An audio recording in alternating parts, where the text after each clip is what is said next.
Sudah. Ah ya, sudah. Silakan. Bismillahirrahmanirrahim. Bismillahirrahmanirrahim. Assalamualaikum warahmatullahi wabarakatuh. Waalaikumsalam warahmatullahi wabarakatuh. Alhamdulillah.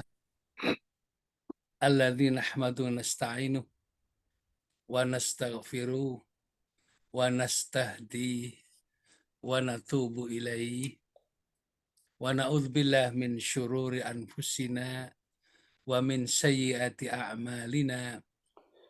May yahdihillahu fala mudilla lah wa may yudlil fala hadiyalah.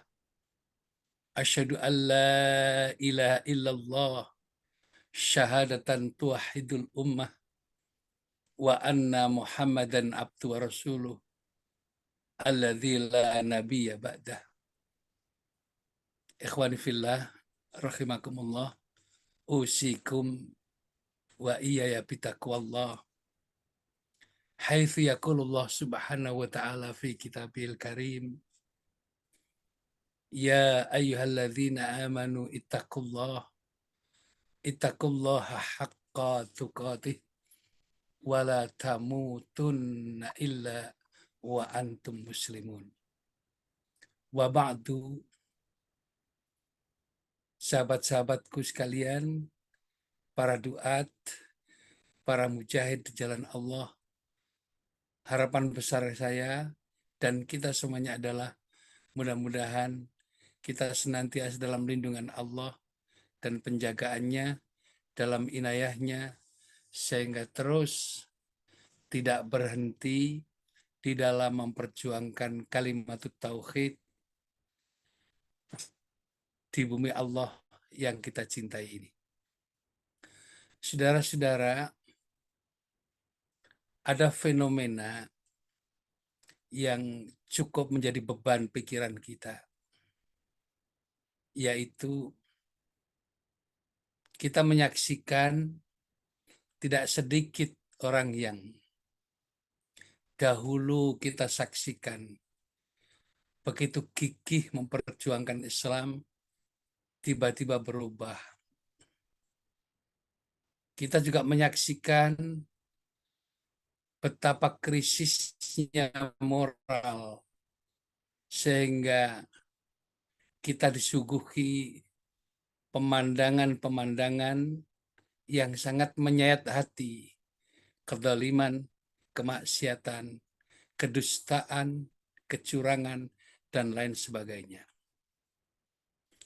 Semuanya ini, jika kita renungkan dengan hati yang tulus, maka jawabannya adalah berangkat dari hati kita. Ketika kita taat kepada Allah, itu adalah hati kita yang menggerakkannya. Ketika kemudian kita ragu, was-was, maka itu adalah hati kita. Saat kita menyaksikan orang lain melakukan kedustaan dan kezaliman, itu juga persoalan hati. Jadi semuanya kembali kepada hati kita sebagai central processing unit, kalau kita CPU. Dan dahulu Rasulullah SAW dalam riwayat Muslim, beliau mengatakan, ala wa inna fil jasadi mudghah. Ketahuilah bahwasannya di dalam tubuh ini ada mudghah, segumpal daging. Idza saluhat, jika mudghah itu baik, saluhal jasadu kullu, maka akan baik semua tubuhnya. Wa idza fasadat, dan jika mudghahnya jelek, rusak, fasadal jasadu kullu, maka jasad dan tubuhnya akan jelek dan rusak semuanya. Para sahabat terheran-heran, apakah yang dimaksudkan mudghah oleh Rasulullah Sallallahu Alaihi Wasallam?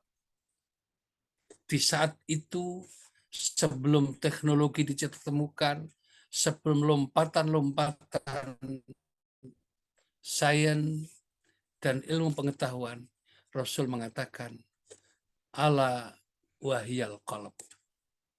Ketahuilah bahwa mudghah itu adalah hati. Hati kita. Ikhwani fillah rahimakumullah. Hati kita adalah pusat dari seluruh aktivitas kita. Dan jika Allah mengatakan wa nafsi wa ma sawwaha, dan demi jiwa yang telah aku sempurnakan, fa'alhamaha fujuraha wa taqwaha, maka aku berikan di jiwa yang sempurna itu bagian yang fujur, yang jelek dan jahat, wa taqwaha, dan bagian yang baik dan takwa. Artinya bahwa di dalam diri kita ada bagian yang cenderung kepada kebaikan dan ada bagian yang cenderung kepada kejelekan. Tentu kemudian Allah Subhanahu wa taala memberitahukan bahwa qad aflaha man zakkaha. Sungguh beruntung orang yang mau menyucikan dirinya, mencucikan dirinya. Wa qad khaba man dassaha. Dan sungguh akan rugi orang yang membiarkan dirinya kotor. Surat Asy-Syams. Inilah yang dimaksudkan bahwa yang menggerakkan seluruh aktivitas kita adalah bersumber dari hati kita. Bagi orang-orang yang hatinya bersih, saya yakin dan insya Allah aktivitas, ucapan, tingkah laku, dan pola pikirnya juga akan baik. Jika hatinya jelek atau rusak, maka saya yakin perbuatannya, tingkah lakunya, ucapan, dan pola pikirnya juga akan jelek. Itu hati kita. Di zaman itu, ikhwan fillah rahimakumullah. Dan jika kita melihat bahwa Rasulullah SAW di dalam hadis riwayat Tirmidzi dan Ibnu Majah, beliau mengatakan, innal abda, sesungguhnya seorang hamba, idza akhta'a khati'atan, jika melakukan satu kesalahan saja. Di sini kita garis bawahi. Kesalahan yang bagaimana? Tentu kesalahan menurut Allah. Bukan menurut syahwat manusia. Maka Allah nukitat fi qalbihi nuktatun sauda. Maka satu kesalahan yang dia lakukan itu, satu kemaksiatan yang dia lakukan itu akan tertorehkan di dalam hatinya noda hitam. Nuktatun sauda, noda hitam. Fa'idha huwa naza'a, maka apabila noda hitam itu dilepas, dihilangkan, wastaghfar, dan langsung istighfar, wataba, dan taubat kepada Allah, sukilah qalbuhu, maka hatinya akan kembali suci lagi. Tapi masalahnya adalah sekarang, betapa banyak orang yang ketika melakukan satu kesalahan, dia karena dorongan syahwat dan hawa nafsu, tidak merasa bahwa itu salah. Apalagi zaman sekarang, beradu argumentasi, beradu dialek, kuat-kuatan dan keras-kerasan mic, sehingga tidak disadari itu adalah satu kemaksiatan. Demikian Rasulullah SAW selanjutnya mengatakan, wa idza ada, dan jika kesalahan itu dilakukan kembali lagi, zuyida fiha, akan menambahkan di dalam hatinya itu, hatta ta'lu qalbuhu, sehingga noda hitam itu akan menebal dan meninggi, tebal dan tinggi. Dan Rasulullah SAW kemudian mengatakan, wa huwa ar-ranul ladzi dzakarallah, dan itulah ar-ran yang disebutkan oleh Allah di Al-Mutaffifin 14. Kalla bal rana ala qulubihim ma kanu yaksibun. Tidaklah demikian, bahwa ar-ran, penutup hati itu, yang akan menutupi hati mereka, maka yaksibun, apa yang mereka kerjakan itu. Saudara-saudara yang dimuliakan Allah, sepertinya sederhana, satu nuktah kecil saja, itu akan menutup hati kita. Dalam riwayat yang lain, Rasulullah SAW mengatakan bahwa hati itu bagai cermin, kaca yang putih dan tembus pandang. Dan Imam Al-Ghazali juga mengatakan yang sama, bahwa hati manusia itu seperti kaca yang putih dan tembus pandang. Dan setiap hari kaca itu akan tertempel oleh debu. Jika ada debu yang nempel tidak segera dibersihkan, maka akan ada debu lain yang menempel di sana. Menempel dan menempel sampai menebal. Dan ketika sudah tebal, kaca itu menjadi redup dan tidak jernih lagi. Kalau ini sebuah umpama, kalau ini sebuah anekdot, maka sesungguhnya sama ketika hati kita tertempel satu noda hitam dan tidak segera dibersihkan. Dan besok akan ada noda hitam lagi, noda hitam lagi, dan lagi, dan lagi, dan lagi. Maka noda-noda itu akan semakin banyak dan menebal. Kalau sudah demikian, maka yang terjadi adalah aura yang dibiaskan oleh hati yang tebal dan hitam itu akan menjadi aura yang buruk dan hitam. Disinilah saudara-saudara,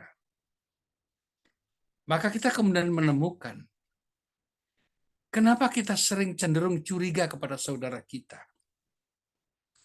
Kenapa kita cenderung suudzon kepada saudara kita. Kenapa tidak berangkat dari husnudzon. Jangan-jangan karena memang hati kita tertutup oleh noda itu.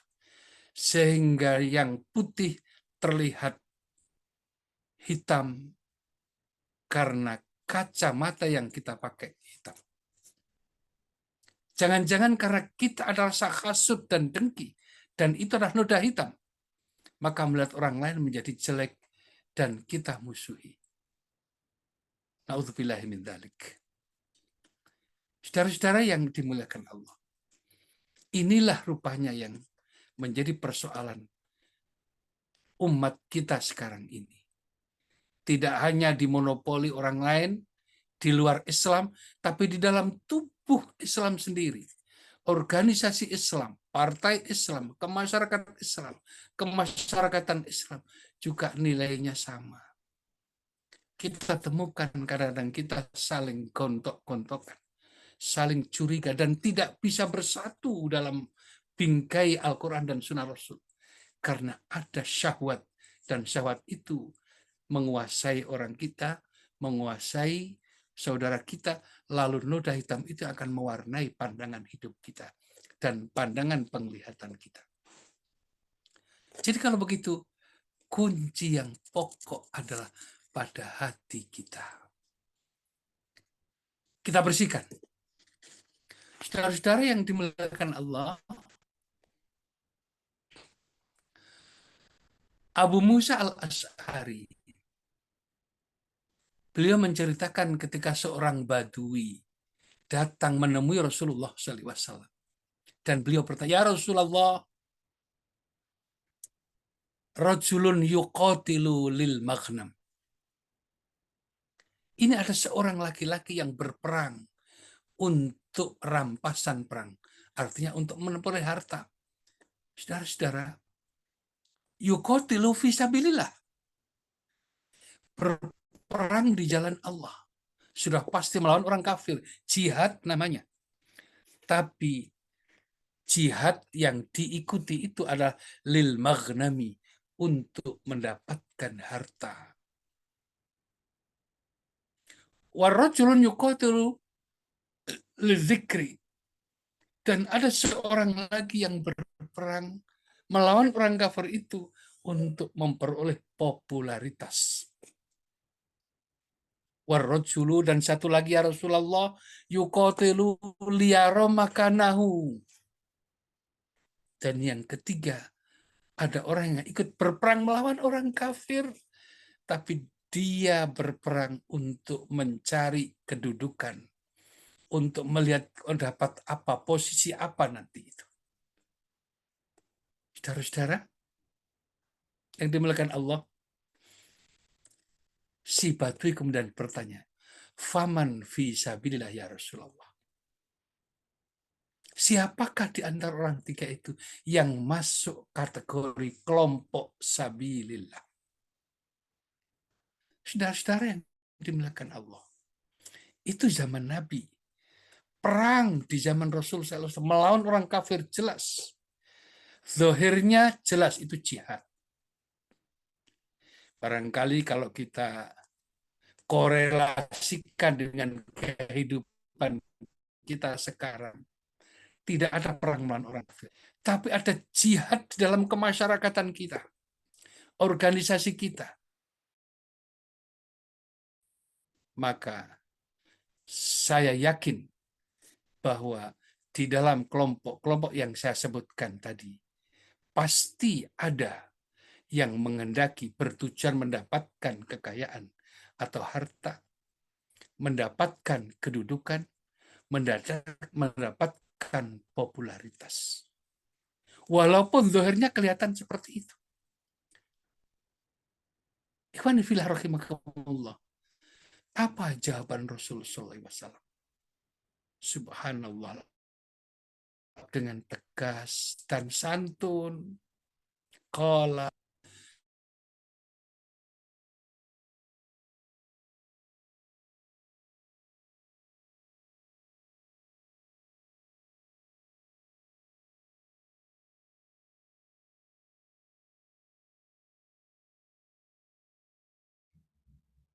Putus ya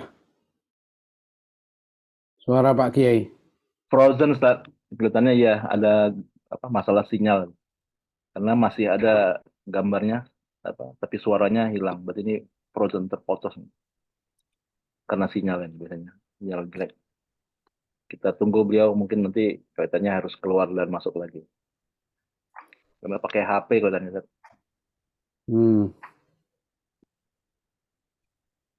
Nah ya, udah keluar. Kita tunggu sebentar ya. Untuk Pak Kiai Mustafa untuk bergabung lagi.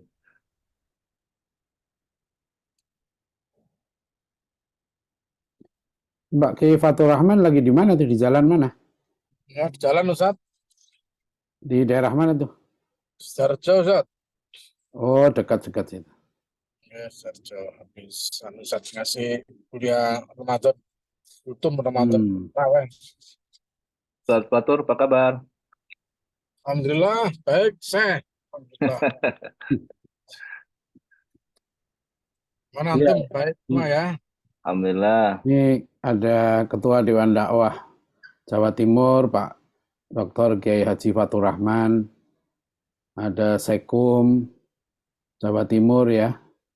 Dewanda Pak Tom Yakub, Tom Yakub ini nggak Tom Tom Yakub, Masudi. Hah? Tom Masudi. Tom Masudi ya sebenarnya. Ya, Tom Yakub itu ya.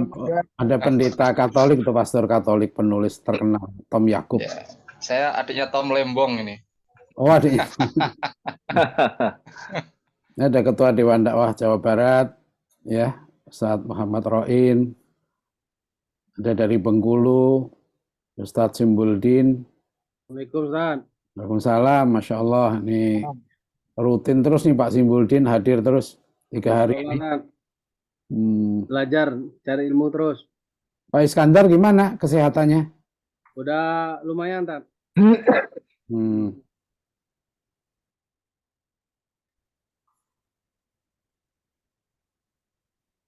Ini Iya. Alhamdulillah. Ya. Ujian Pak Kiai. Pak Kiai Mustafa. Baik Pak Kiai, Pak Fadal dilanjutkan.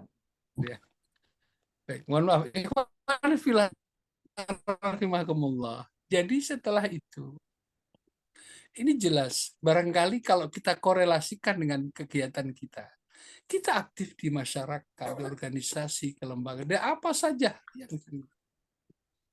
pastilah ada tujuan yang berbeda, yang itu tidak ada yang mengatakan kecuali Allah dan yang bersangkutan.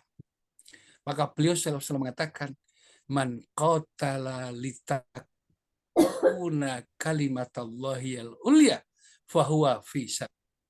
Barang siapa yang berperang untuk menjunjung tinggi kalimat Allah, memperjuangkan Islam, maka itulah yang masuk dalam kategori sabilillah.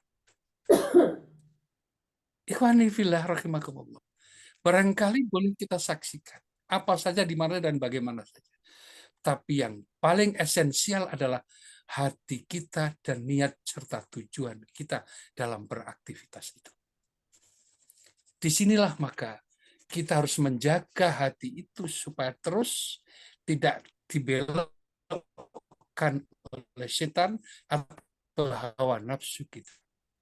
Agar terus ke depan kita berjuang untuk meninggikan kalimat Allah, memperjuangkan agama Islam ini, tentu dengan kapasitas masing-masing, dengan keahlian kita masing-masing di bidang kita masing-masing.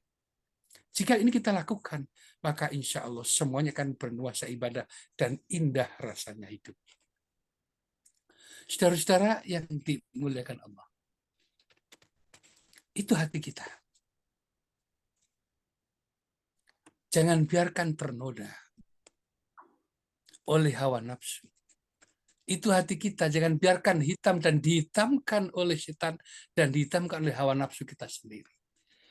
Biarkanlah dia putih, biarkanlah dia membiaskan bias yang indah dan sejuk.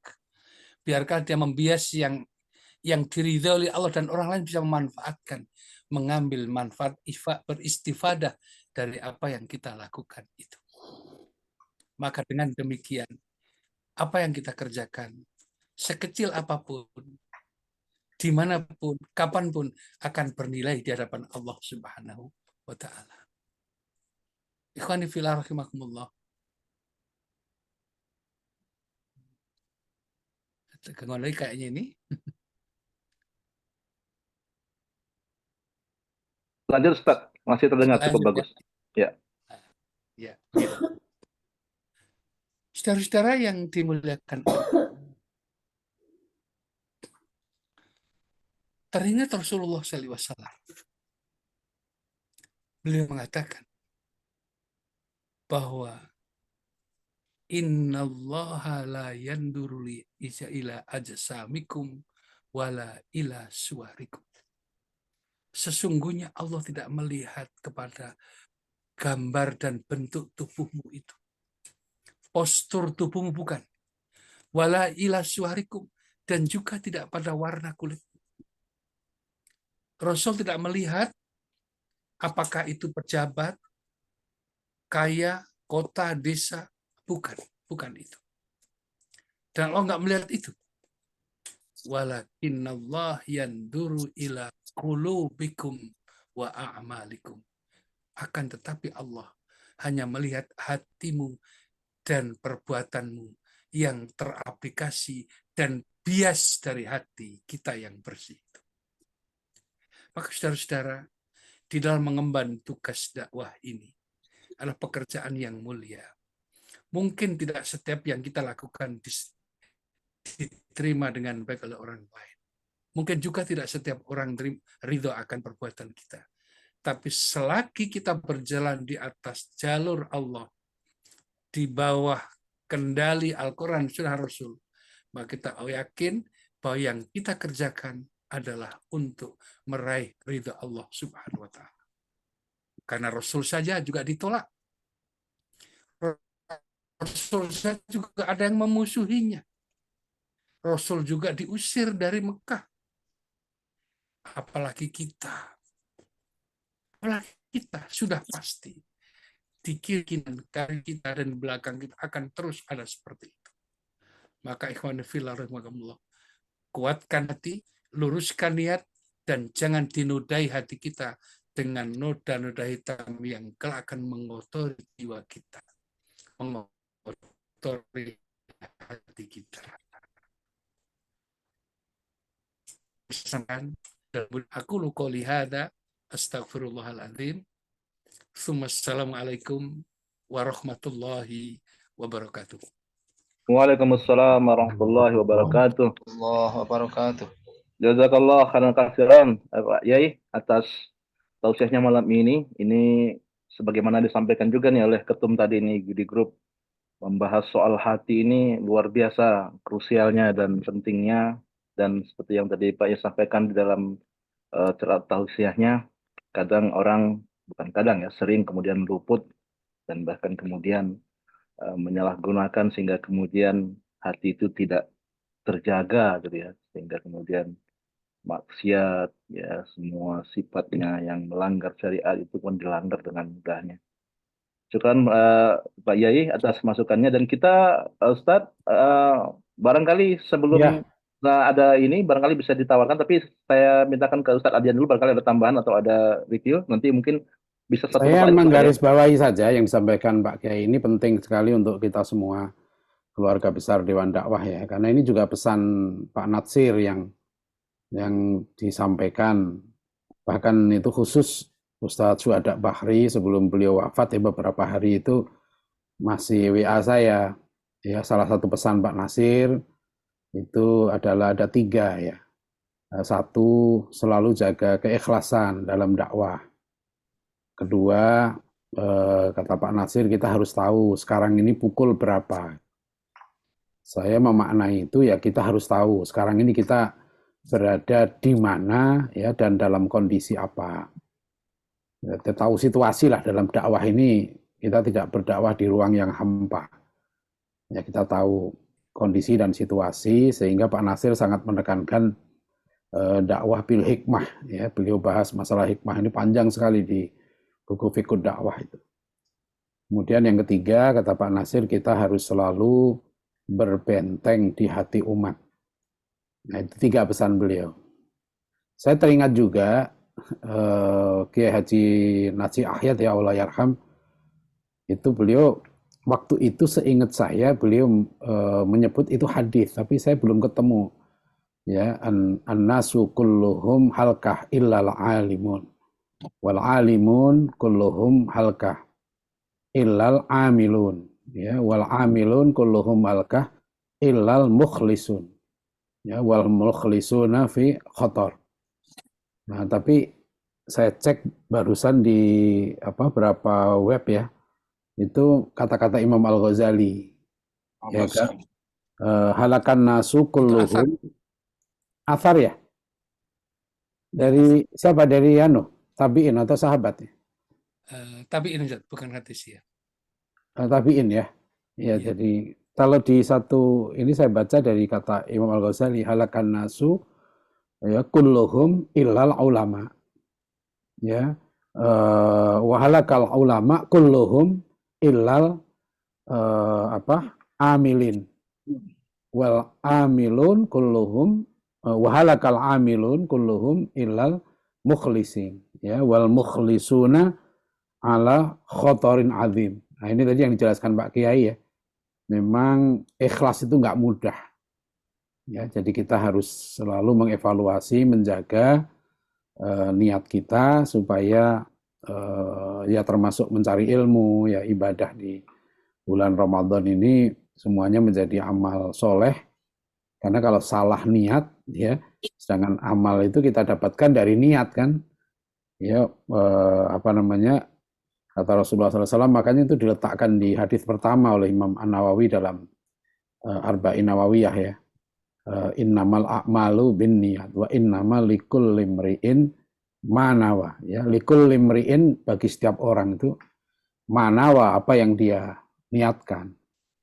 Orang sama-sama pakai jilbab ya, tapi yang satu pakai jilbab karena menjalankan ya sebagai bentuk ketaatan kepada Allah, yang satu pakai jilbab karena mau syuting film, kan beda. Syariatnya sama, dia menjalankan syariat tapi niatnya beda. Nah ini ya mudah-mudahan di keluarga besar Dewan Dakwah ini kita pertahankan ya tradisi keikhlasan. Terima kasih Pak Kiai Mustafa, mudah-mudahan sehat selalu ya. Nanti mudah-mudahan sempat mampir di pesantrennya ya. Juga Pak Kiai Fatur Rahman, teman-teman Dewan Dakwah di berbagai provinsi ini. Ini adalah ajang silaturahim kita.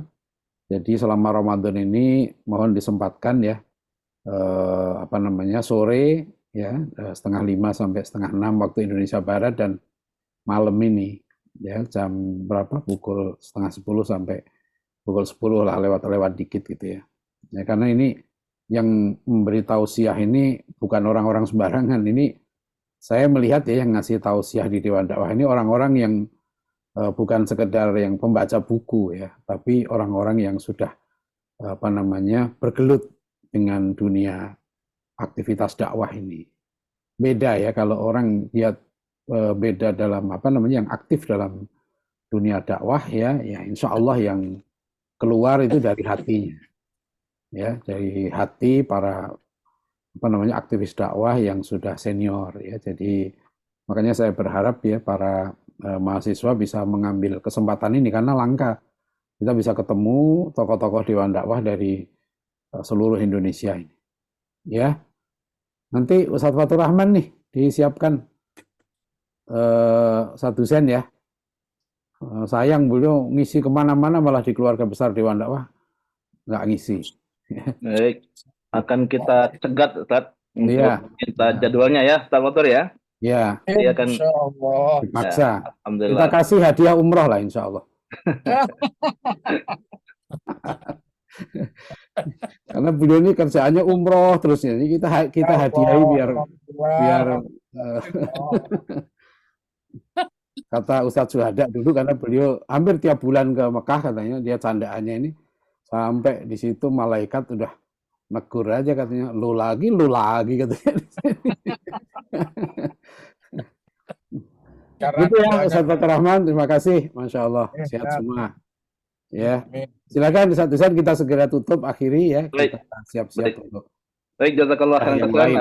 Ustadz Adian. Kita memang jadwalkan sampai jam pukul 20.30, tapi kita tahu bahwa beberapa rekan baru selesai sholat tarawih dan akan lanjutkan lagi ibadahnya. Jadi ini bagian dari ajang silaturahmi dan juga untuk mendengar tausiah ya, meskipun mungkin hanya 30 sampai 45 menit. Tapi insya Allah akan memberikan dampak luar biasa untuk semangat kita, kawan-kawan nih yang di jaringan Dewan Dakwah dan juga kawan-kawan semua yang bergelut sehari-hari dimanapun. Mudah-mudahan ini menjadi tausiah yang bermanfaat dan insya Allah menjadi amal jariah buat Pak Yai ini juga ya, memberikan penguatan jiwa dan hati buat kita semua. Kita akhiri dengan doa kafatul majelis dan alhamdulillah bersama. Subhanakallah wa bihamdika. Alhamdulillahirrahmanirrahim. Kami sampaikan untuk besok sore acara akan tetap berlangsung ya, untuk besok tanggal 15 sore akan diisi insya Allah pukul 16.30 waktu Indonesia bagian Barat, insya Allah oleh Dr. Budi Handrianto akan membahas mengenai soal mengajarkan anak-anak untuk cinta ilmu, cinta dakwah, dan berakhlakul karimah besok. Terima kasih sekali lagi, kita tutup. Assalamualaikum warahmatullahi wabarakatuh. Waalaikumsalam warahmatullahi Jazakallah wabarakatuh. khairan, Pak Yai, Pak Mustafa, juga Ustadz Fatur, sehat-sehat semuanya. Ya. Ustadz Adian, ya, Ya. dan Iwan Ahmad semua. Baik. Ya, jazakallah khairan Ustaz. Yuk, ya.